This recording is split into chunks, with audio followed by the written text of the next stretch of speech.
everyone. Welcome back to another episode of Team Sanity Academy. It is so good to see all of you lesbies. So good to see you. Super Murgatroyd joining me today. Obviously, I'm not G Teacher. I just realized. Wait a minute. Mistaken identity. Congratulations. You're me, DFG. Woden, good to see you. Super, it's good to see you. I love it. Today, aside from switching identities, and there we go. There's where we should be. Aside from switching identities, we're going to be covering an interesting kind of myth here. And of course, behind me is my chaos cat, Cassie. Okay, goodbye. My TA is now leaving. It's okay. Just get the homework done. Okay, thank you. We're going to be covering oversaturation, which is a really big topic. DFG, I believe you've written on this, right? I have. I wrote a blog about it about a week and a half ago, I think. And it's one of those things that it is not necessarily a myth, but it is overblown. Yeah. To a great degree. Yeah. No, I agree. I agree with that, especially when we're talking about content strategies, right? People tend to sort of default to these sorts of, business insider kind of stuff. And the thing is about business, and we're going to be talking about this, whether you're a streamer, whether you're a small business, whether you're a large multinational corporation, scope matters. And we're going to be discussing a lot of why maybe you don't need to worry about this as much. The thing that I like to say is a lot of times people will watch all of these videos about how to grow on Twitch. And the thing about that is those videos are 100% about just growth, like exponential growth, trying to reach those follower goals that you set for yourself. But sometimes you need to step back and realize that, hey, this isn't actually about building that community and fostering what you've already grown. Right. And I feel like the oversaturation myth really nails people down because they get so stressed out about, hey, I'm going to play this game, but there's thousands of other people playing it. I can't play this one. Even if the people that I know watch would love to see me play this, right, which is what you should be basing things on. Right. People will skip over titles. So it's a great topic that we've decided to cover. Yeah. And I love all the points you just said. I absolutely adore it because I think that's really in line with what we're trying to hit home here. Patches, it's good to see you. Thank you so much for coming in. Welcome to the classroom and voting with every single time I see the emote. Gotta dance. I have to. Basically, the class is going to be set up. We're going to present a little bit. We're going to talk a little bit. We're going to discuss a little bit. We're going to ask you some questions. And then after that, we'll kind of see where we go and see if we can find some nifty tech tips, tech tricks, that kind of stuff. Whatever we can sort of scrounge up here. So without any further ado, let's go ahead and transition over here. So let's get it. When we're talking about working with interest, with audience interest, with general interest, one thing that we're trying to figure out is sort of this dilemma. And I'm using scare quotes for a really good reason here, because you can get into your head about it. Dilemma, you're presented with the world of streaming. Picture this. Sicily, 1942. No, picture this, Twitch, and you're sitting there and you're figuring out your content strategies, and it's daunting. There's so many options, right? And there you look up on YouTube. You look at Harris Heller, you look at the Ludwig tutorial, you look at all the big ones, and there's this spooky word going around. Oop. And that word, that advice, is about oversaturation. Ooh, spooky noises. No! Exactly. And oversaturation is, one of these words that gets tossed around, and it's very scary because it's like, well, wait a minute, you know, there's a trendy game or stream idea and folks are flocking to it. That's popular. Okay, cool. But if too many people are already doing it, that means if you do it, it won't be original. Thank you so much, Snarky, for the host. I appreciate you. And the idea, if it's not original, then your stream won't get content and you won't get views and you won't develop a community. And then there's this refrain that comes in from people, you know, well, why should I watch X small streamer when my big streamer is doing the same thing? And it can be really discouraging, you know, this sort of dilemma, because what ends up happening is that, you know, you're caught between a rock and a hard place. If one streams lesser known games, the draw might not be as intense. On the other hand, if you stream popular games, there's already so many streams of that because of this oversaturation. Yep. What would be the point? And all this can lead to gnarly head weasels and just not streaming. And it would be bad because of these sort of, you know, doubts and what have you, and you get up in your head, and it's no good. And that's kind of the problem. That's the dilemma that you find when you're sort of navigating YouTube on your own. And what we want to say to you today is that you likely don't have to ever worry about this. No, almost never. Yeah. It's not necessarily a scope of a problem that you need to be concerned with.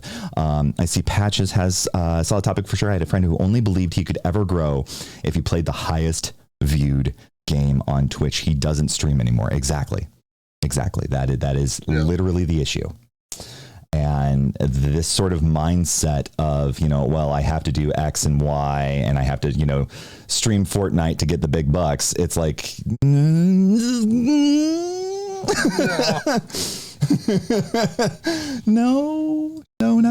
that's not the case. That's not the case. Snark, I'm oversaturated with awesome in this stream. I'm going to stream Minesweeper. It'll be the Snark. Actually, you know what though? A Minesweeper stream, like, probably would work. I think that would work. Like I would watch that. And we'll get back to that actually, because that's actually a really good example. So yeah, what is oversaturation in reality? You know, what is it? What is it reality? You know, as I say here, most of the issues with stream oversaturation is a matter of the aggregate. What is that's a highfalutin way of saying it's on the level of the stream category. It's less on the level of the individual streamer. Yep. So actually,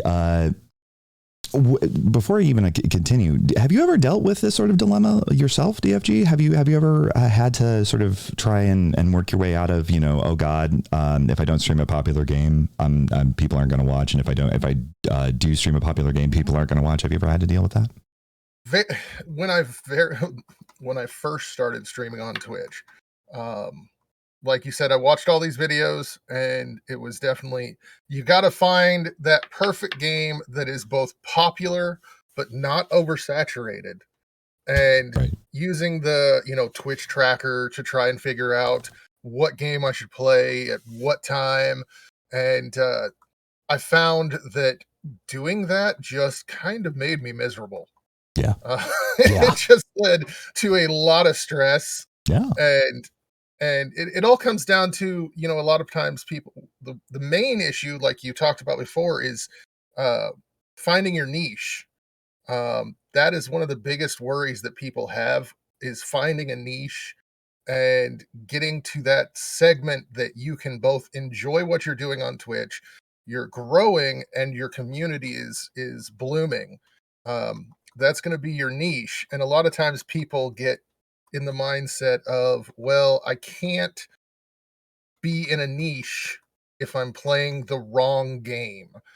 And it doesn't necessarily work that way. It's your oversaturation. Yeah, it can be an issue if all you're wanting to do is grow, like what was said in the chat with Patch's friend.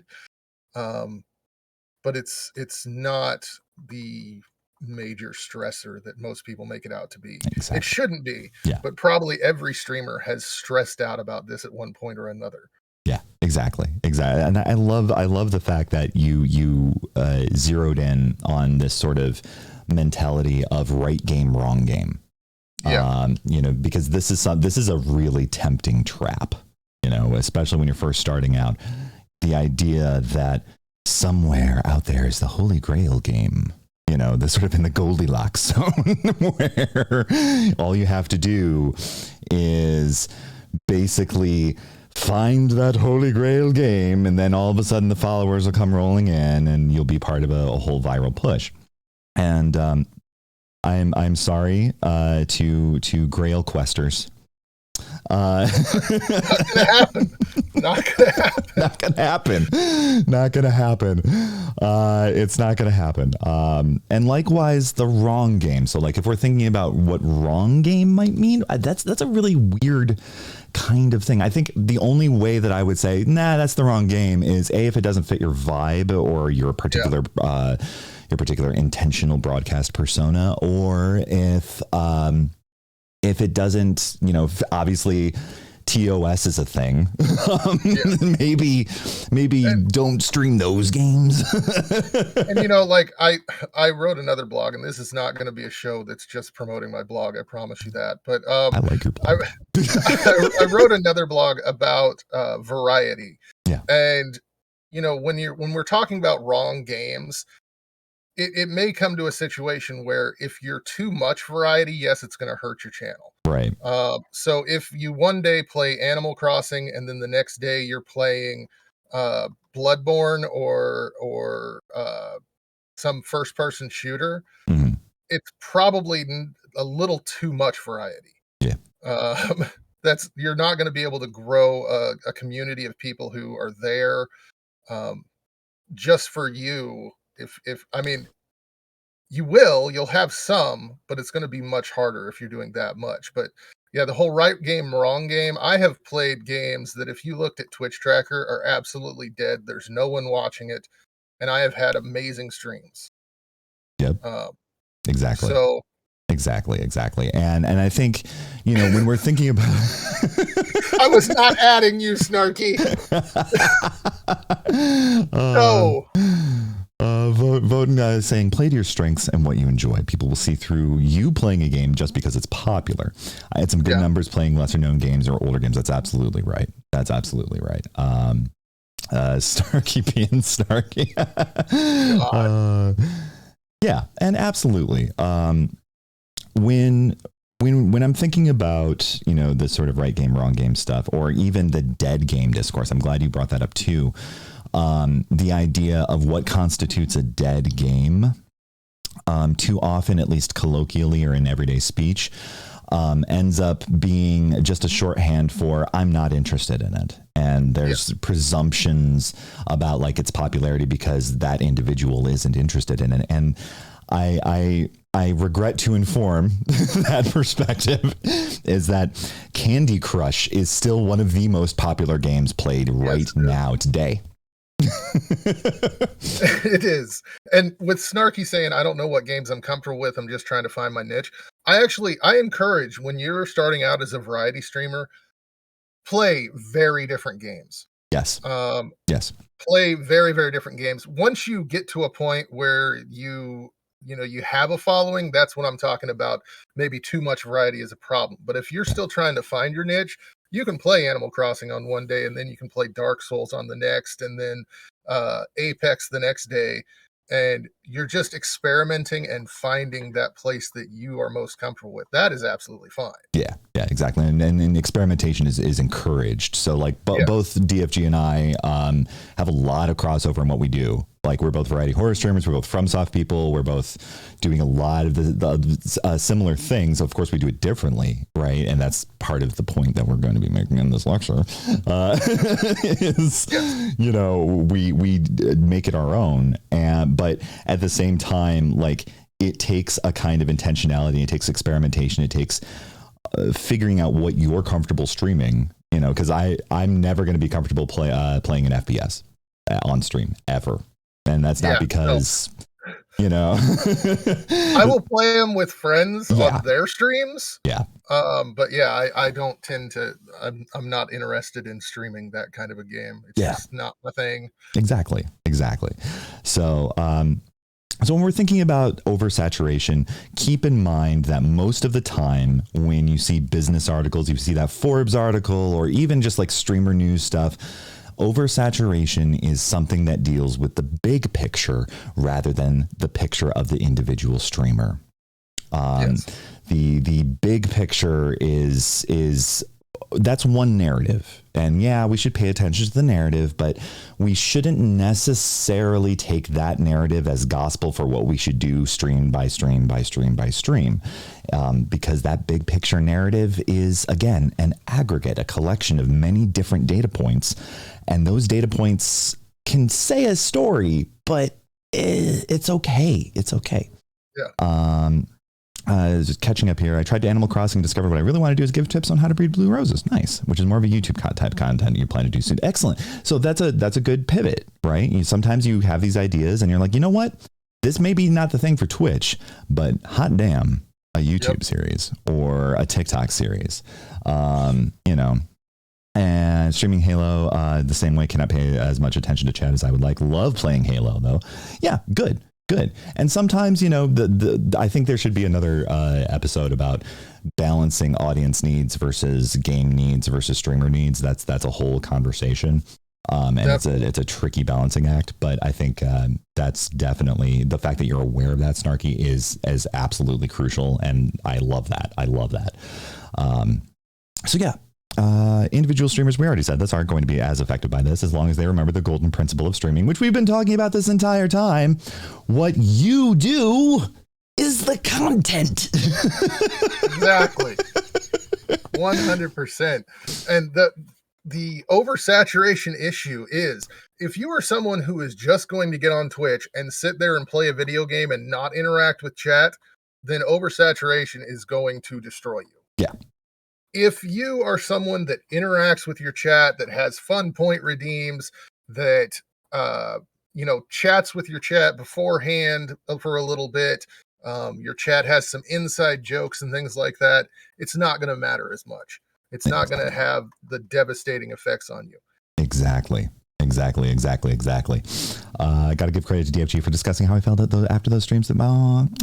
See this, having the support at home, everybody. Like and I can attest. Like I have, I live with a bunch of people, and I have a big family, and so we're all each other's stream support.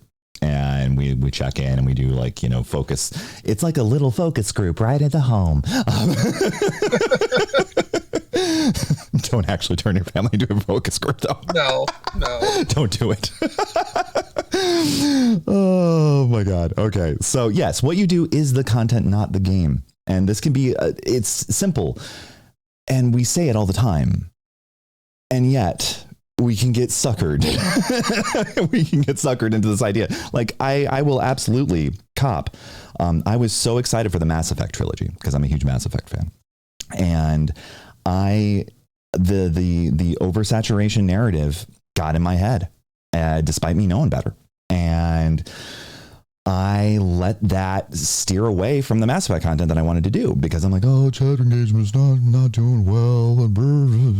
I ended up sounding like Hank Hill on Quaaludes, and no one wants that. And I am. The snarky laugh. Yes. So the idea of, oh no, I'm getting less engagement. That's another sort of episode. I want to at least touch on this. Frequently when you're playing popular games, you can see your chat engagement go down. That doesn't necessarily mean people aren't engaged. It just means they're engaging in a different way. Yes. Especially with like a narrative game. So like with Mass Effect, or even the big one these days, Elden Ring. Everybody's streaming Elden Ring. And I'll tell you what, that boy ain't right. That's right, Elden Ring. It's so much. And like on one hand, I'm like, well, I'm not getting the kind of numbers. But on the other hand, I'm enjoying myself. I am enjoying Elden Ring content so much. I've gotten more clips. I've gotten much more memorable moments. And yeah, even though my audience has kind of shrunk a little bit, I'm getting a return out of it in other ways because people weren't making Phasmo clips anymore, right? And with Elden Ring as a good example, I'd like to point out, if you go and look at all the people who talk about oversaturation being always a negative on YouTube, many of those same streamers, as soon as Elden Ring came out, they have put hundreds and hundreds of hours into it on stream, even though it's the most oversaturated game on Twitch at this time. So they're experiencing the exact same things as us. Yep. You know, they'll have less engagement, but they also know that that is a new market and people are there. And, you know, you had in your first slide, why would I watch X streamer if much larger Y streamer is playing? There are thousands upon thousands of people who watch Twitch daily that reverse the order on their search, so that they're looking for small streamers, because small streamers do engage with their chat more. If you watch a much larger streamer and that chat is just flying by, those people are there for the gameplay and for the commentary. They're not there for the chat engagement. Those people who have the thousands of watchers, they're not engaging generally. So people will look the opposite direction and look for the smaller streamers. And I have had mass follows playing games that seemed oversaturated, because people were looking for someone who would, you know, chat with them and talk. Exactly. And I think that's a good, a sort of good point to, because Voten brings up a good resistance point here, right? Which is, well, you know, what about the fact that streamers who are that large don't have to worry about oversaturation? You know, they generate their own inertia. And I think, you know, point well taken. I think one thing to keep in mind, though, when we're thinking about what the particular goals of that particular streamer are. So like if it's the case where people are people wanting to stream because they are wanting to create content for content's sake, or are they wanting to stream because they're trying to make a buck? And I think that's going to sort of be, it's not going to be a clean picture. It's not going to be a binary picture. You know, it's not going to be a sense of like, you know, oh, obviously Ludwig is only in it for a buck. Obviously he's going to, you know, enjoy his content, whatever he makes.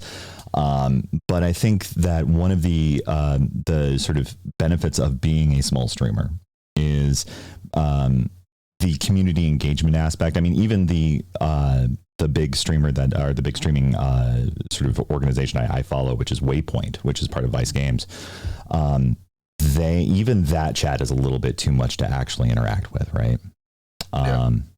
And because it's about usually 230 to 300 people in chat at once, and even with slow mode, it's impossible to, you know, I might as well just turn it on and not talk.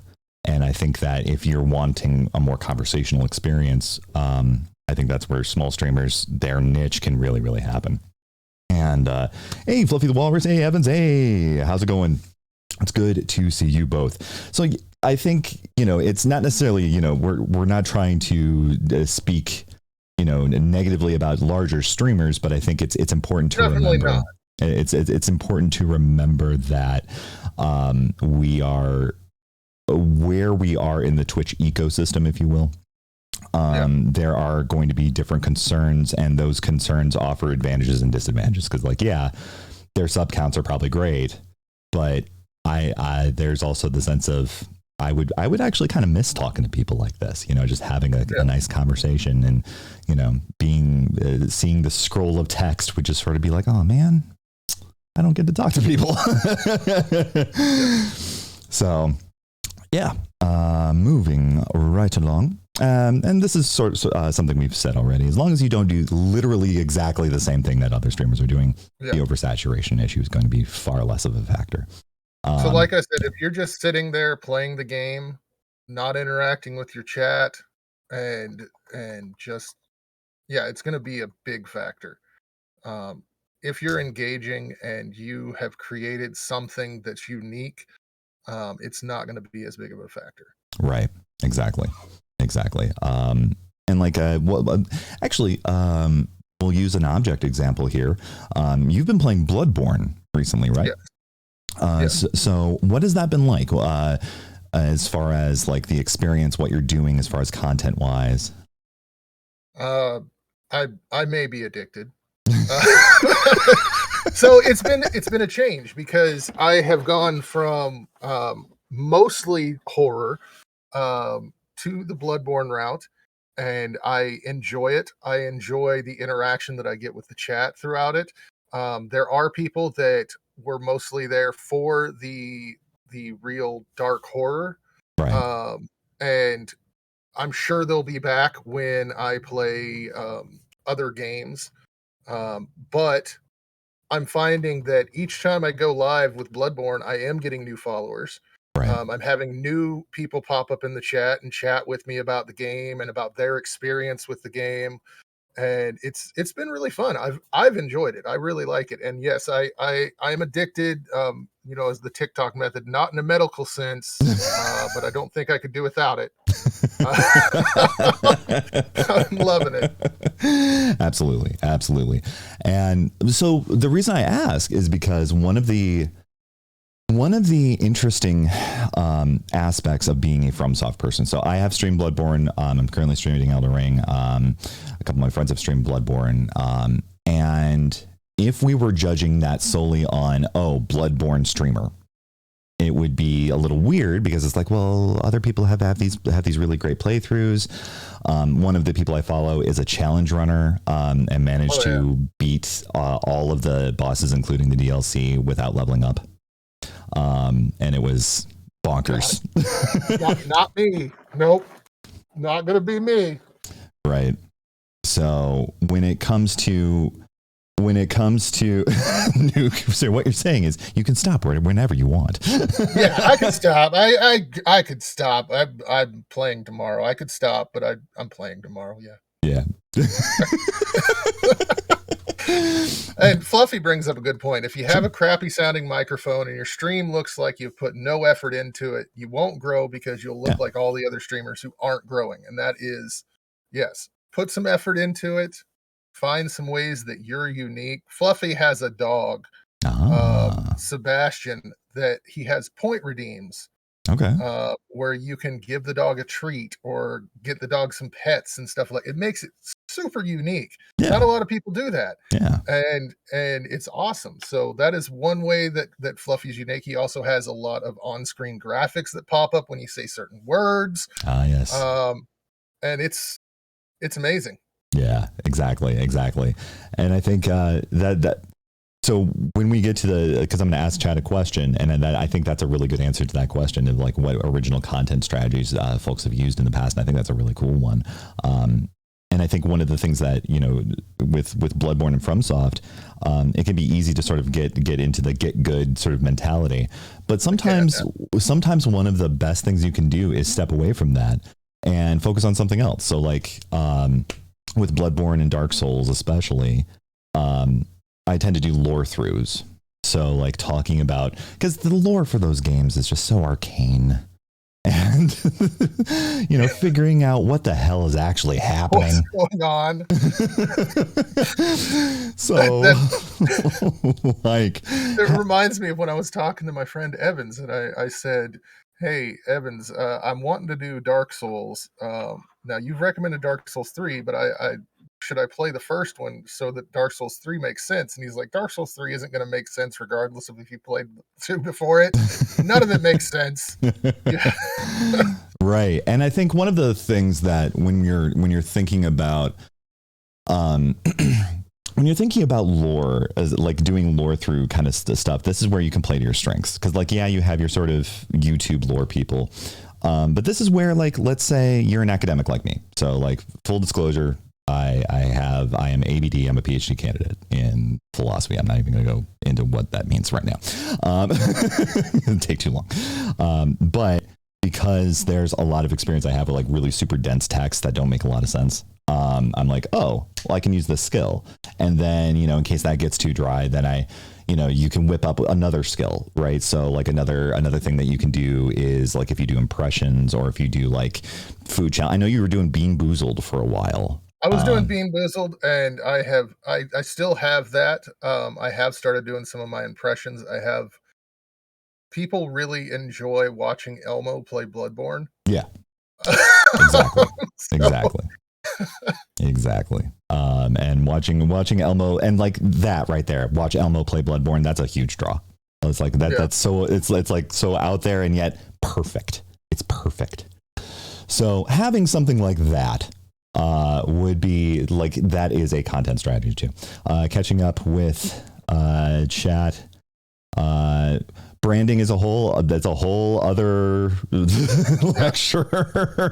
There is a lot to say about brand, about both how it's good and about how to think about branding and how to not think about branding. Because this is something that when we're thinking about branding, folks tend to get into a particular trap.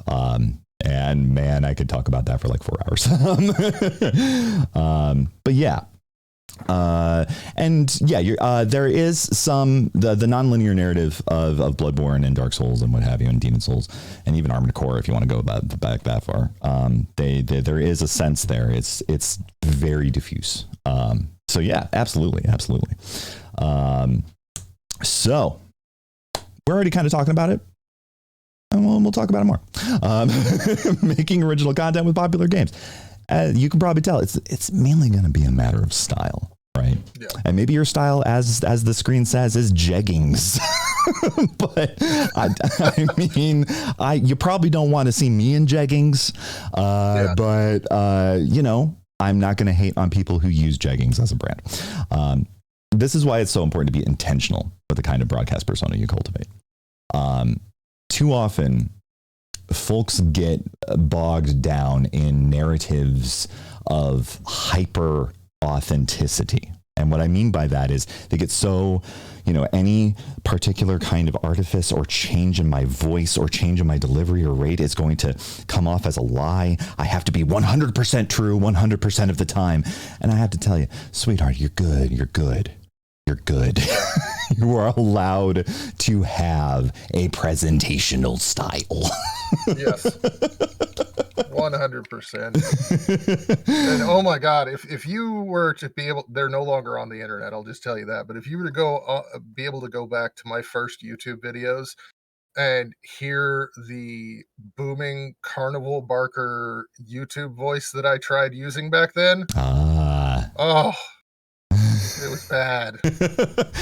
It was so bad. You got to experiment. I mean, sometimes like, you know, like I could actually like listening to your voice, DFG. I could see you doing a good Penn Jillette kind of patter. You know that because you got the good timbre in the chest. And yeah, no, so I can see what the move here is, and that makes sense. But you know, you find out it didn't work, and that's okay. You know, sometimes you just got to experiment with that kind of thing. But the key is to experiment. It's not to just sit here and be like, I am being 100% real all the time. This is how I talk all the time.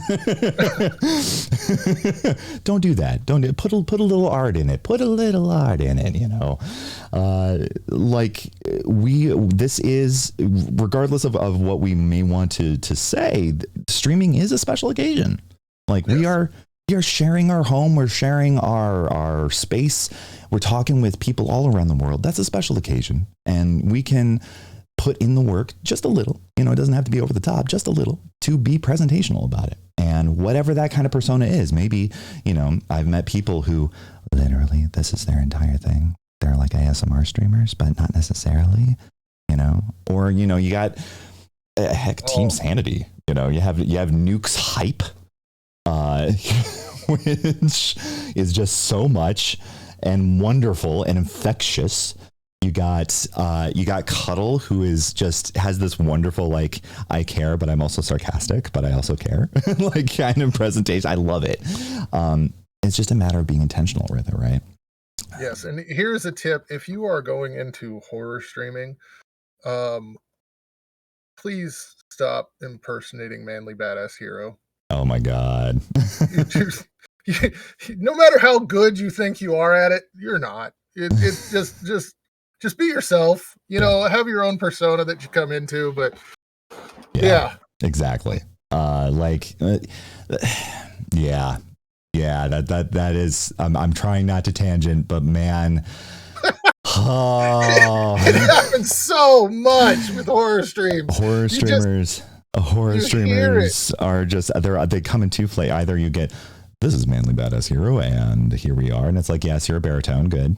Or, and this is something I used to get when I was first starting out in Phasmo, mainly because of just how my voice sounds when I'm playing Phasmo, because it would be about right here. And it'd be a little bit breathy because I'm trying to be quiet. But the thing is, when I'm breathy, next thing I know, they're like, are you trying to do a corpse impression? And I'm like, no. Yes, I know. I was about to say it. I'm not doing a corpse impression. Oh my God. Oh my God. Because the thing is like, sometimes Corpse Husband is actually a really good example too of doing an impression may not be the move anyway, because physically you may not have the whatever the circumstances are, because Corpse is a famous disabled gamer. You know, he has GERD, and so the reason his voice is like that is due to stomach acid. And so, like, you know, sitting here and try to be like, you know, right here, it's like, don't do that. Just let him do that. That's his voice. That's his. He's fine doing it. Just, you have your own voice, and your own voice is going to see. And that's the thing. People will look up, how do I project my voice? And yet you're projecting your voice every single day. Every single day. It's about learning not to talk straight into the mic. Yep. Unless you're doing it for some kind of dramatic effect at times. Exactly. But your voice, the way it works, is going to be the voice that you should be using. It's going to be the voice that doesn't hurt once you get done streaming. Because my God, when I was doing the carnival barker thing, I would do it for 15, 20 minutes, and my voice was just shot and dead and just hurt. But yeah, if you're being natural, people are going to enjoy that. Yes. They're going to enjoy your voice being out there. They don't want to see Manly Badass Hero version 38 or Corpse version 20. They want to hear you. Yeah, exactly. And you're going to be more comfortable, especially when you're find a voice that works for you. Heather, the voice thing is something you definitely struggle with. It's okay. You know, it's okay to struggle with it. It's not saying, oh, you need to find it right now. No. It's a matter of iteration and development. And that's part of what makes original content, right? So frequently, you know, I keep on going back and forth about it. And about, you know, the ASMR stuff, you know, because, you know, having me read out things like, you're going to do great today. You know, I think Eindridge and I are in a very similar boat there. And the problem there is that because I don't want to make the stream just about my voice, I want to make it also about other things. It can be a little bit challenging to sort of back off of that and just keep going with other sort of timbres. So it's something that requires tuning, experimentation, and there's a really good narrative too. You know, if you have any dysmorphia about your voice, right, it can be a little bit challenging to sort of figure out how to navigate that. Yes. And I would encourage patience and support from the community and getting feedback there. So I think when you're thinking about stuff like vocal dysmorphia, for whatever reason, this is something to be as kind with yourself as possible because of the mental health costs there. So yeah, absolutely. Let's keep going here. Yep, we said experiment. So yeah. I think that gets to the big question here, and I'm catching up on chat too. I thought about doing ASMRs, even have extra microphones to it. Excellent. I mean, sometimes ASMRs, like, they can be really, really enjoyable. And like the mics matter, right? This is where we get into gearhead stuff. But like, I recently got this, you know, SM7B, and it was sort of like, you know, I was experimenting around with it, and I'm like sitting here and I accidentally brushed my beard against it. And I'm like, oh, look, beard ASMR. I too can make $15,000 rubbing my beard. There you go. There we go. No. Heathen Luca, I have my regular voice and then what I call my customer service voice. My customer service voice is usually what I use because it's deeper and helps me pass better since I'm trans. Yes, I had a feeling. Yep.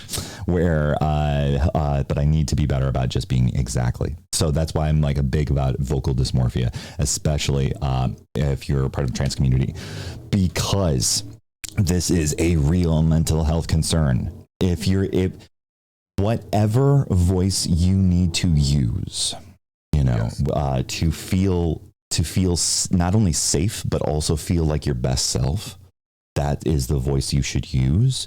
But 100%. Of course, if you have a community, like if you have a community of like a chat, or if you have a community of family or friends, chosen or otherwise, then it can be something that you can get a lot of guidance on. So, for instance, so having a lot of trans folk in the community that I am in, very frequently, we're really, really quick with sort of vocal dysmorphia when that happens, and being like, hey, this person is currently on HRT. And because this person is going through HRT, that means there's going to be vocal cracks. We are not going to make fun of that. We are not going to draw attention to it. We are going to be kind and compassionate and generous. And having that kind of policy is something that I think is really, really crucial. So I want to absolutely affirm, do what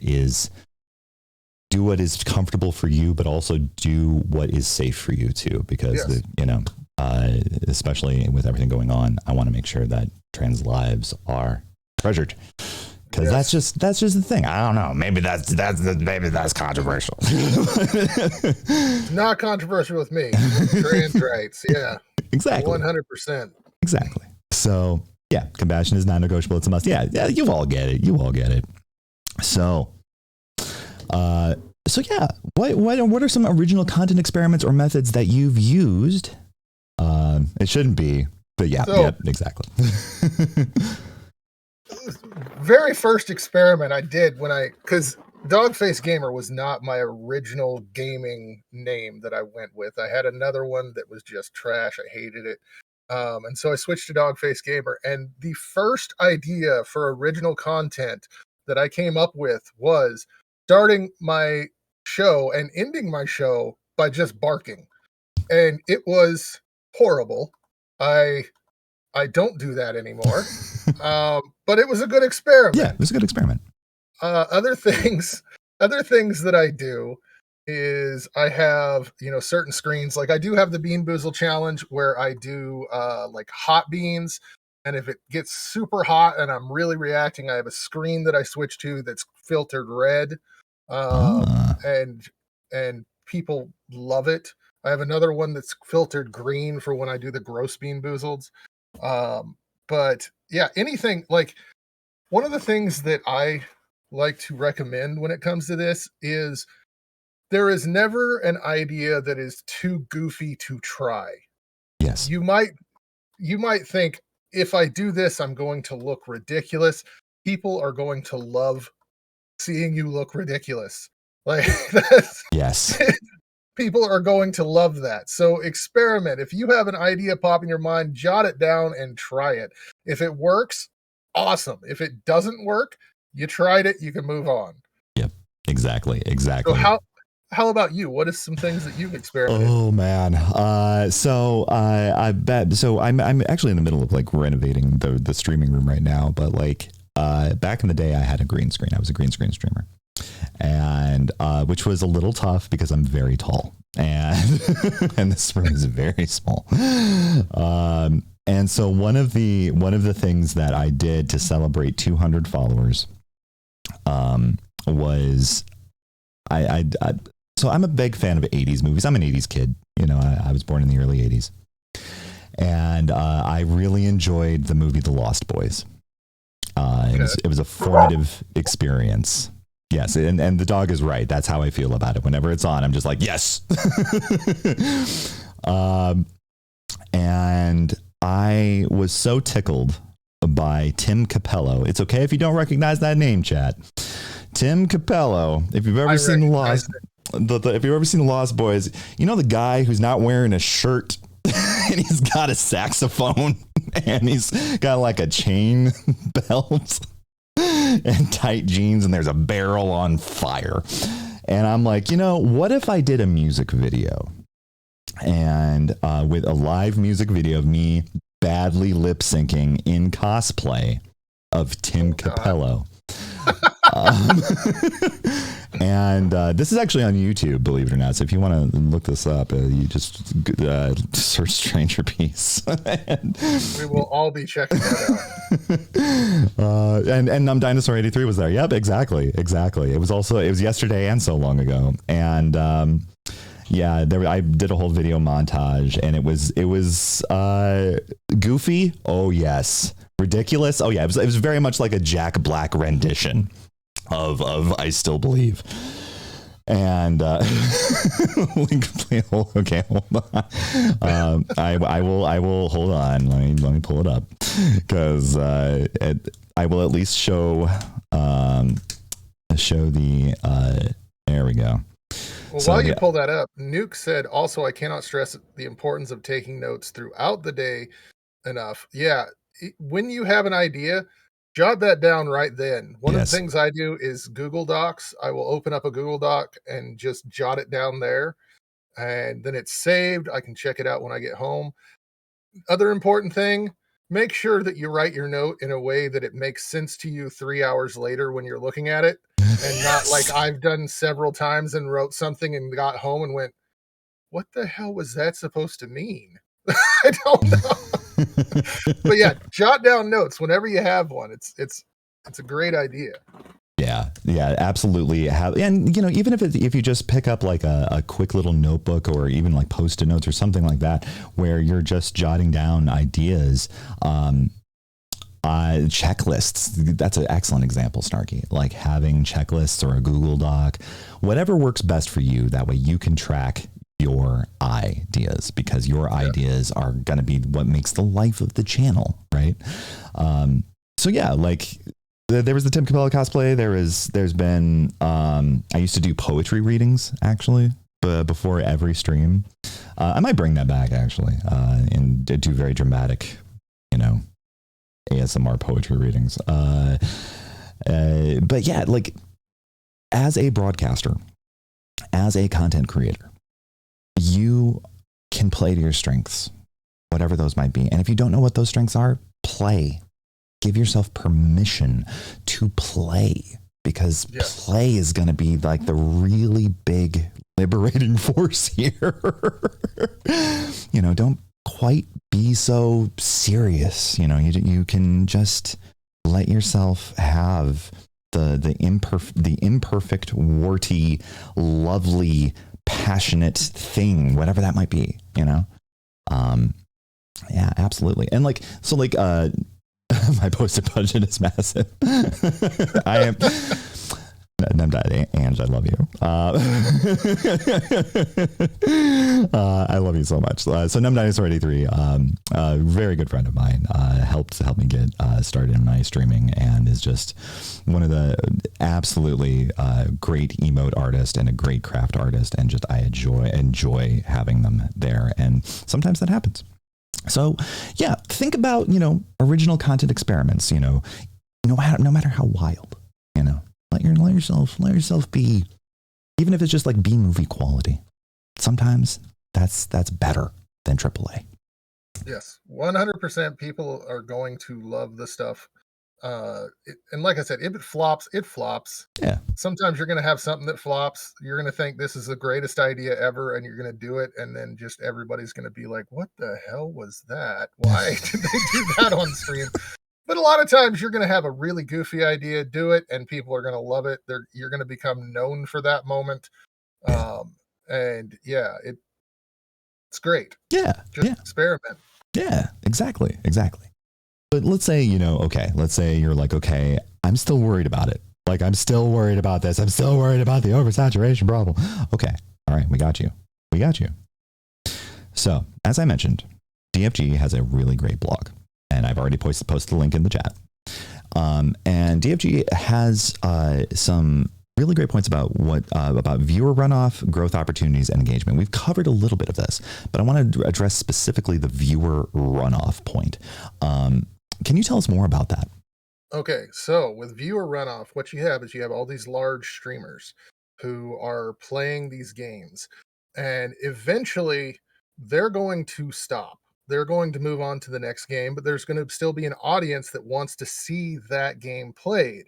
And as the larger creators drop off, those viewers are going to go down to the next one and the next one and the next one, and eventually they get to you. So that can be a great way to grow.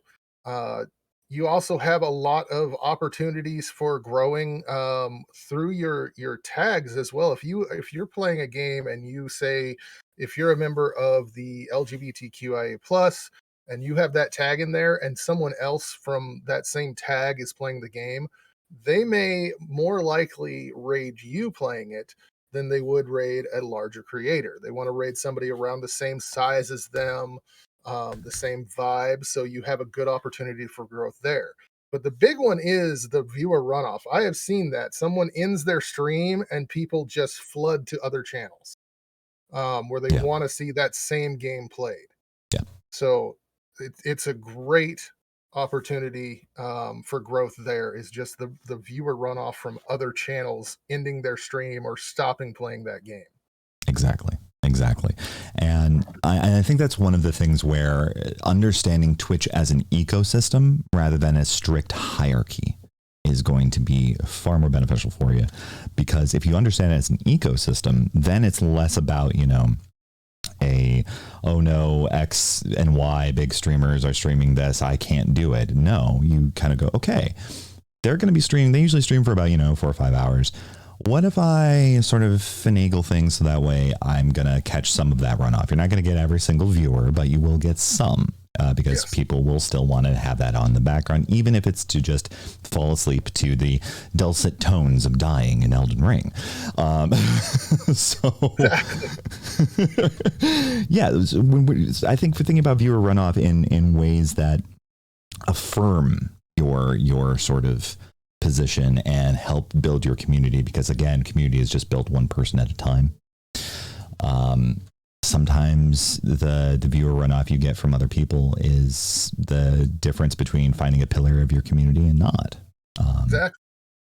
And One of the biggest tips I have for this is if you're playing an oversaturated or a fairly saturated game, if you see in your chat that first time chatter badge that shows up, the little line, engage them. Yeah. Say, hey, instead of just saying, oh, hi, first time chatter, say, hey, how are you doing? Have you played this game? How'd you find the channel? Things like that. And you are much more likely to grab that viewer and make them a regular follower if you engage them in a positive fashion around the game you're playing. Absolutely. If you need help with coming up with questions for that kind of thing, keep it open-ended. Yes. Stay away from the yes and no's. Try to keep open-ended. And when you're doing open-ended questions, if you need to draft them out, there's no shame in drafting things out before you do the thing. You can just get a notebook again and just write down, like, what are some common open-ended questions I can ask people?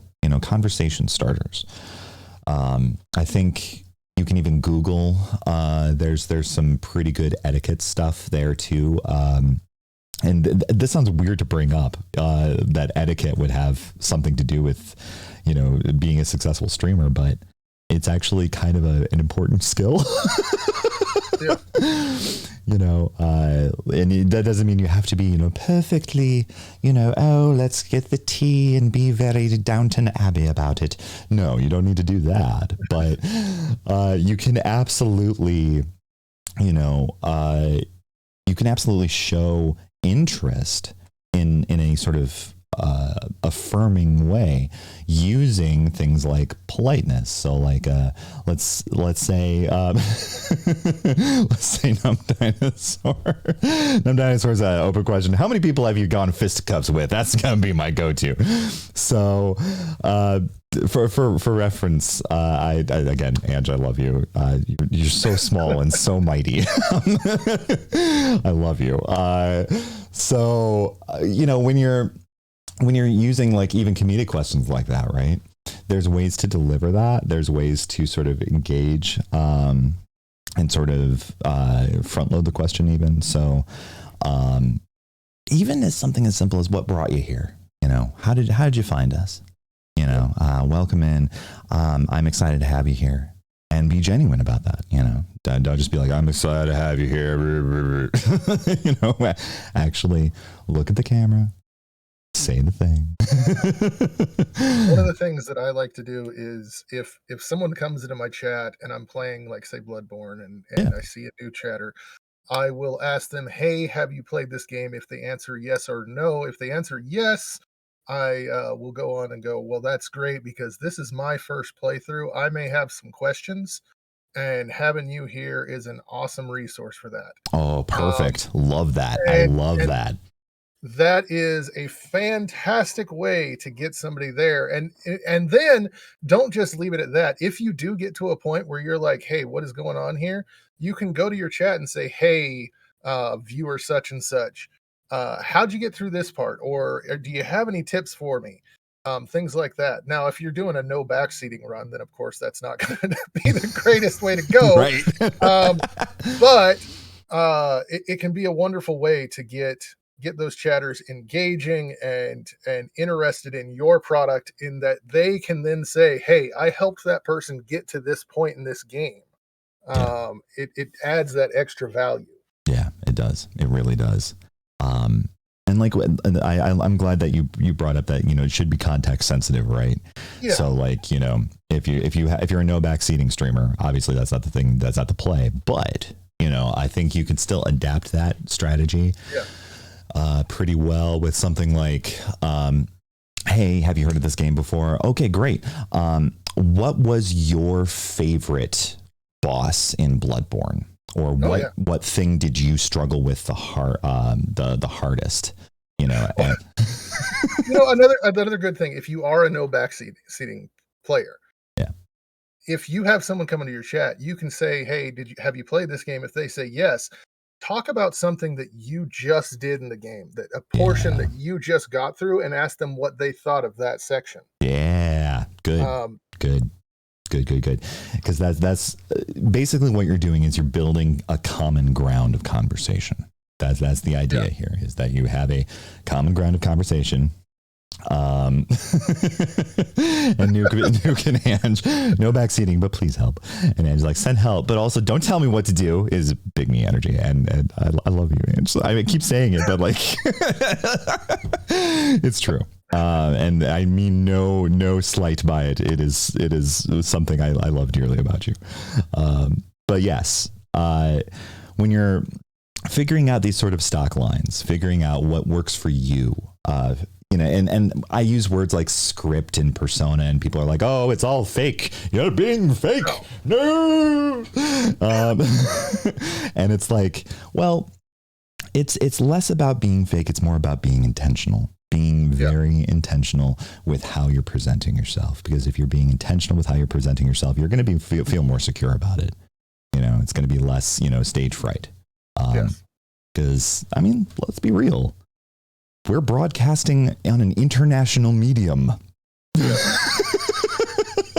People all over the world at any time can come in.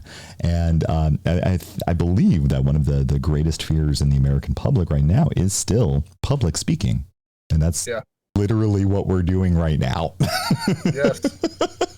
So whatever. Hey, we're live? What? Oh my God. What? I thought we were doing a practice run with a bot chat. Oh my God.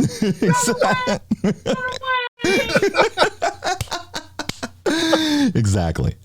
So like whatever you can do, and Snarky's absolutely right.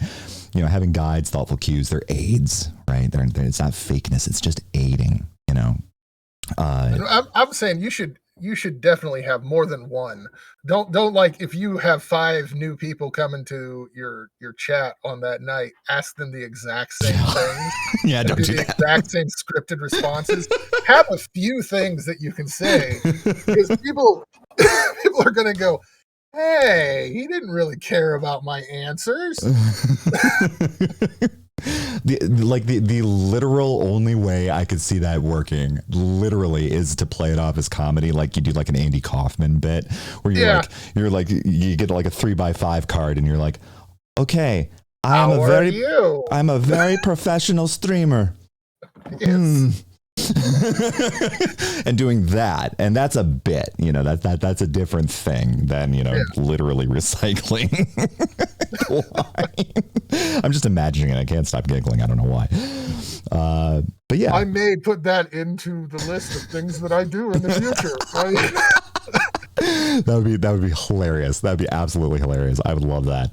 Oh my god, guys, we have a first time chatter.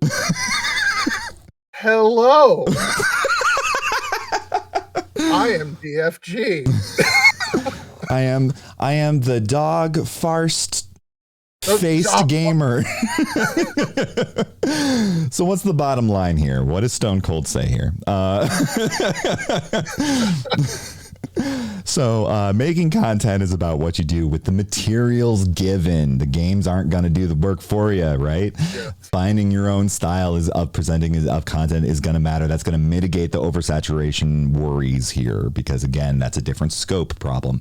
The scope here is the bird's eye view.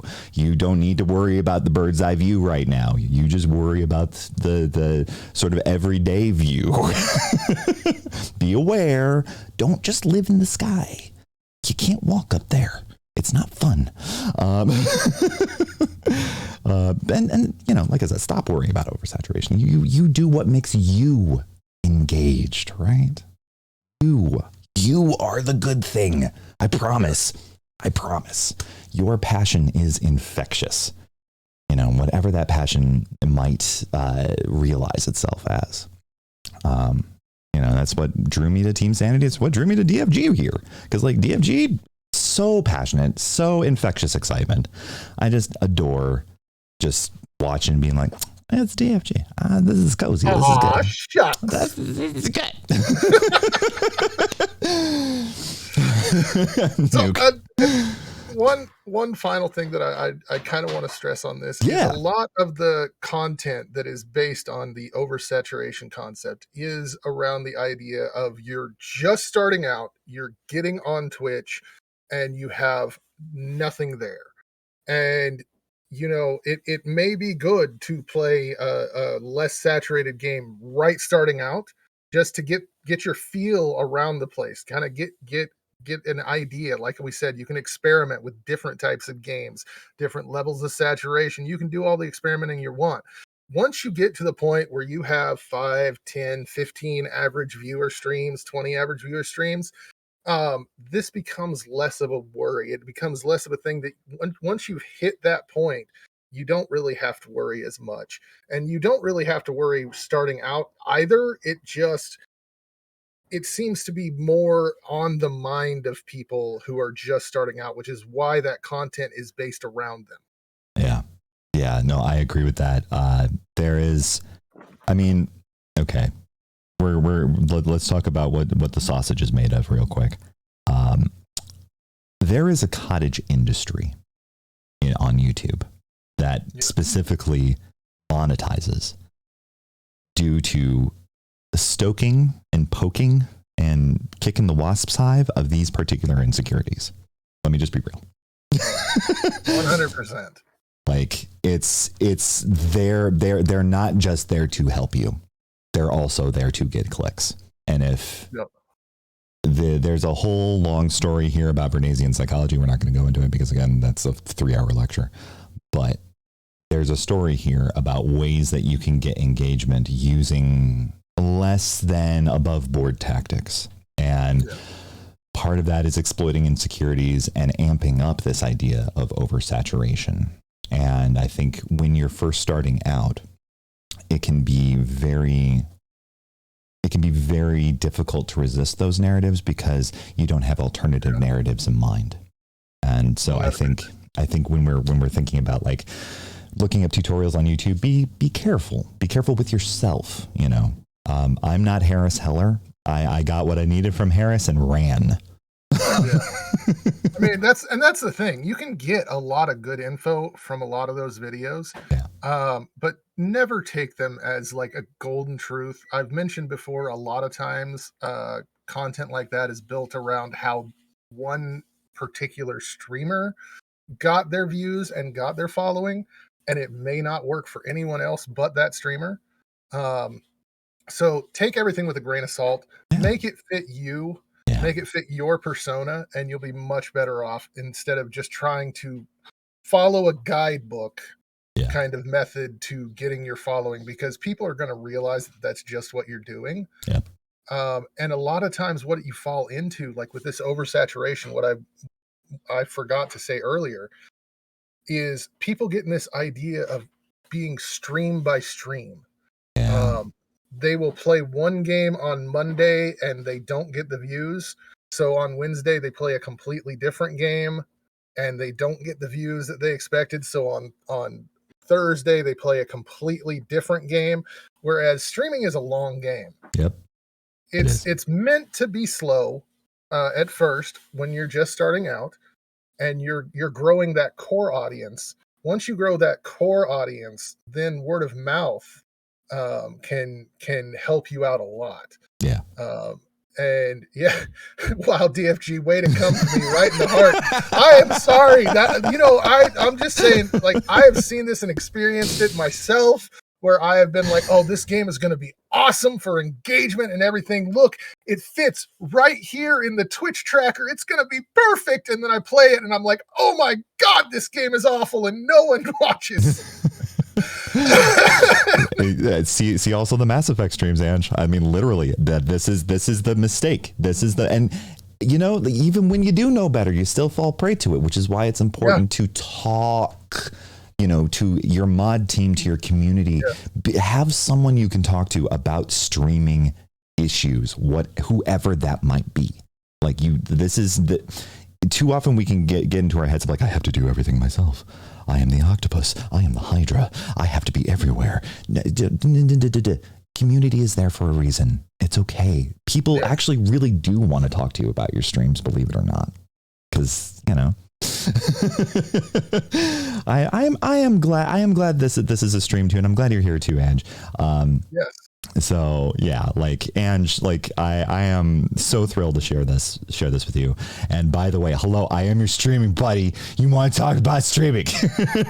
I'm right here. I'm gonna call you out.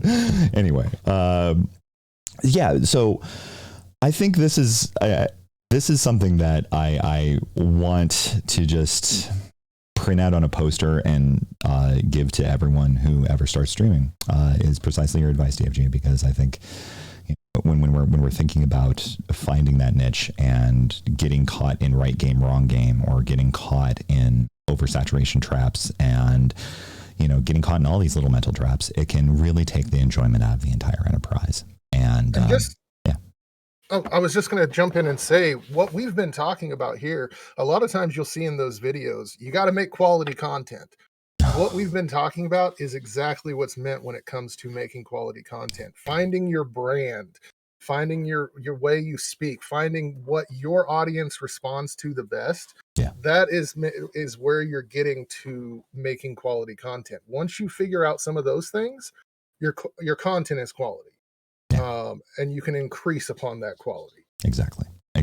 Because I mean, I've always been amazed that people like get away with even saying just make quality content, and I'm like, that's an empty sentence. What? That doesn't even mean anything. You know, that's people they'll take stuff as guides, like with what we've been talking about. I have seen so many videos out there that will say, you don't want to play oversaturated games. So what you want to do is you want to play a game like Stardew Valley. And like, there's so many videos like that. Oh, Stardew Valley is super saturated. It's super saturated. It's a great game. I love that game and lots of people love it and you should play it. but like when you take things as a guide, it becomes a super saturated game overnight. Right. Just because such and such content creator on YouTube said small streamers should be playing this. Well, that game's saturated now. Yep. Sorry, folks. Well, but he got his clicks, he got his YouTube check, and bye. Yeah. And it's like, oh, guys, we can't do that. I'm not just at you. I love your Stardew playthrough. Yeah. Like I said, everyone should you should play Stardew. Stardew's amazing, but yeah, if you're expecting that it is not a saturated game on Twitch now, it's saturated. It is. And that's okay. That's fine. Yeah. And like when we're thinking about like what quality means, like, I mean, maybe this is another sort of Academy stream, is thinking about breaking down what quality content is, because we've given a whole bunch of strategies and examples about what quality content might mean for you. But I think there's also a story about how we conceive of recognizing the quality within ourselves and then translating that to the screen, because that's really what it's about. Like there is a quality to ourselves that we're translating and adapting and making into a thing for presentation. And if, one believes that one doesn't have any quality, that can be a challenge. And I think there's some work, little workshops or little exercises you can do to sort of start to recognize your own quality. Generally, not that I'm, once again, talking to Numb Dinosaur.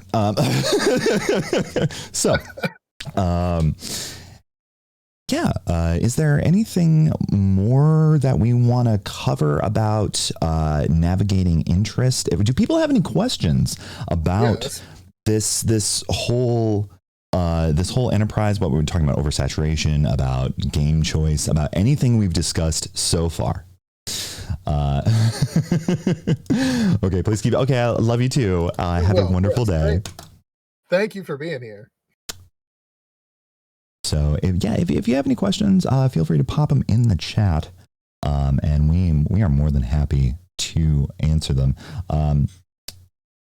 Just to get us started a little bit, one question that I might have is, how does one, when we're talking about viewer runoff, right? How should we go about scoping that out?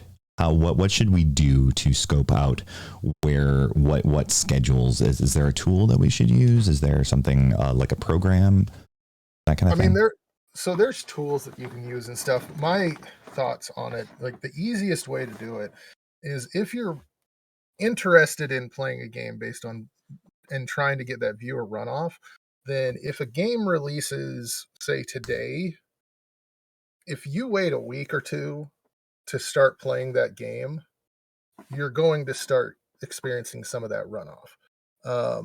Waiting it out like a couple week period is a great way to have that runoff effect. There are some sites, the only one that I'm coming up with is Twitch Tracker. Okay. That's a great site to look at. But also you can look at Twitch itself. If you're thinking of playing a game and you want to see if maybe there's some runoff that might be there, look at a game, see how many people are following that game as a category, and then see how many people are playing that game. And if there's a good number of people playing that game and a good number of people watching, that's probably going to be a good game category for runoff eventually. Okay. Excellent. Okay. That's very helpful, because that gives me something to look at too. Yeah. Excellent. Snarky, how does one recognize their own qualities? Asking for a friend. Crunchy question. Probably one way that I tend to do it, and again, this can be an entire Academy stream, so this is not the end of the story, or even the end of the beginning of the story, is recognizing what I have invested my time in, no matter how imperfect. So one thing that I've noticed is, and I don't mean to sound conceited or arrogant at all. I'm just using myself as an example because A, I know it the best, and B, it's the safest because I don't necessarily want to dictate anyone else's experience here.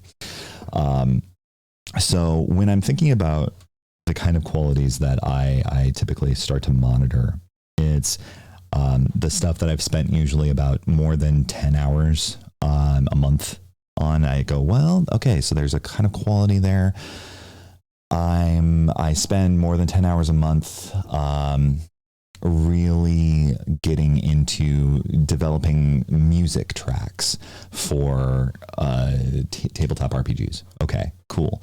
That means one quality I have is I develop original music for gaming purposes. All right, cool. And you can be as specific as you like. You don't have to be like, I'm a musician. You don't have to do that at all.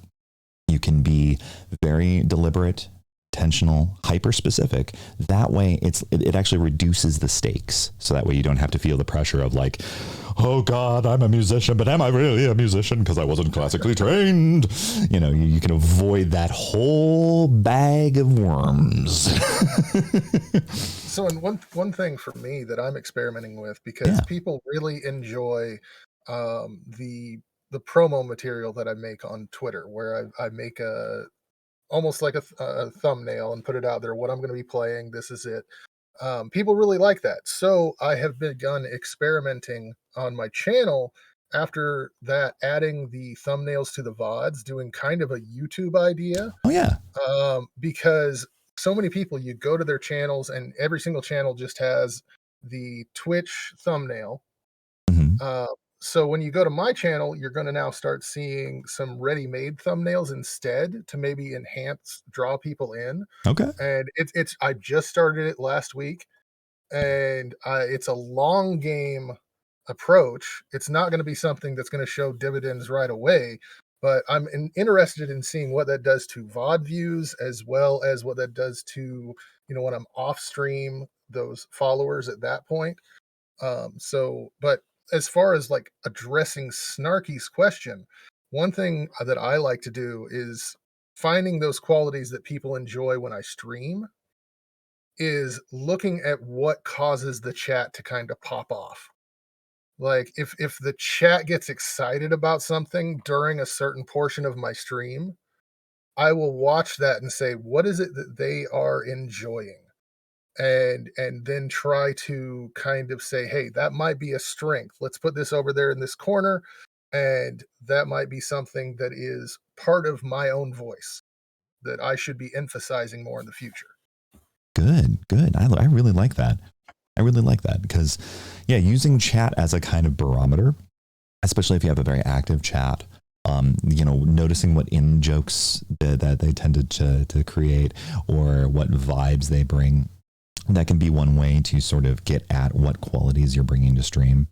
I really like that. And we have Reluctant Hermit. Hello, Reluctant Hermit. Hey, Reluctant Hermit. It's good to see you. I'm glad you're no longer feeling ill. I'm glad you're feeling super joyful, and I am very glad you're here. I hope you are doing well, and I'm glad that you love the conversation, because we're just trying to pass along, some support as one goes. Snarky, I spent a lot of time caretaking, contemplating the dynamics between the world and human experience. I can relate.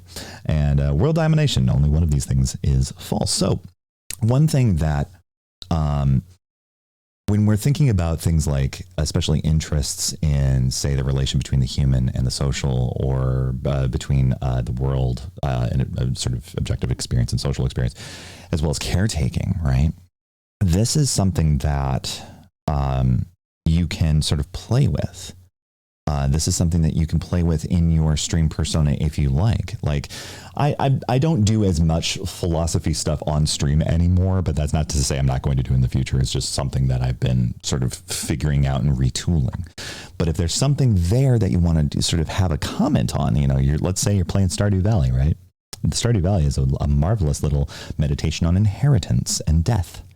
there you inherit this entire town practically from your grandfather, and you can talk about that. You can be like, hey, has anyone ever been in this position? If you want to share it, or even if you haven't, what would it be like, and inviting people into conversation that way, depending on your chat engagement. So yeah, absolutely. Yeah.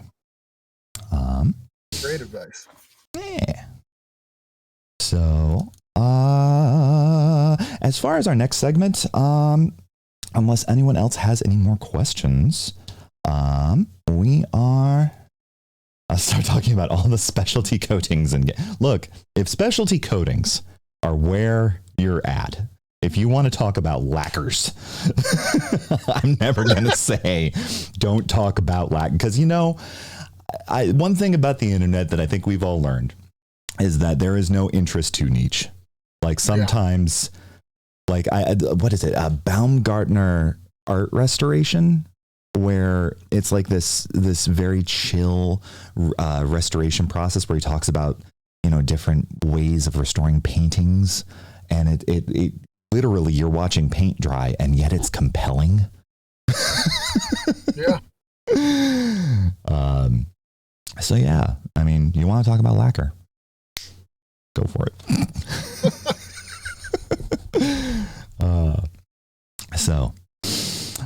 As one who is staring 40 in the face, me too. I'm thinking quite a bit about inheritance and death. I get that. Nuke. If I need to drive somewhere for a friend, for unspecified reasons with a crowbar, let me know. Just let me know. No reason. It's just a crowbar tour. It's a crowbar tour.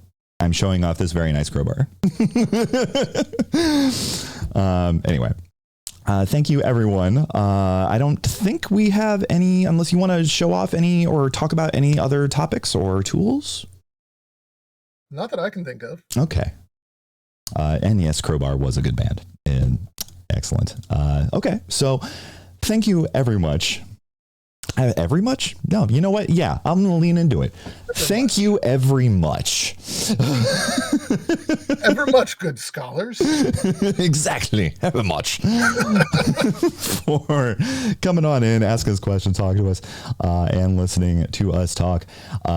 Please, if you want more resources, if you want more help, if you want more hands-on stuff, go ahead and join that Discord. The Team Sanity Discord is open and waiting for you. Operators are standing by. And definitely check out Dogface Gamer. If you're not already, why aren't you? One of the best people on this platform. Come on. Oh, thank Get you. with it. So yeah, I believe, do we know what's next on the docket here as far as Team Sanity is? Well, I know that tomorrow Team Sanity is showcase. Not what? Yeah, it's tomorrow. Yes, tomorrow is Monday. Oh Lord, it's coming. God. But tomorrow, Team Sanity is going to be showcasing X-Fighter Z28. Is that am I getting the name right? X-Fighter Z28. Yep. Awesome. I got it right. Yes. The showcase is going to be going on. It's going to be a great show. That is at 8 p.m. Eastern time tomorrow. And going to be wonderful. Awesome. Oh, Fighter Z28. Thank you. Fighter Z28. No X. No X. Thank you. Thank you. Thank you, Reluctant Hermit. Thank you, Reluctant. So, all right. Be bold, be brave, and do great things with thine ability. You brilliant, brilliant people. We shall see you later. Bye-bye. Bye.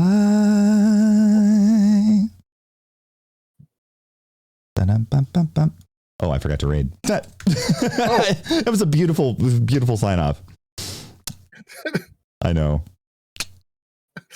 I love this. See, this is why leaning into the jank of it. Yes. This is good. Sure. But, cheesy sandwich. Cheesy sandwich. I love you. Hope you're doing well. So who are we raiding? We are going to be raiding Eindridge, everyone.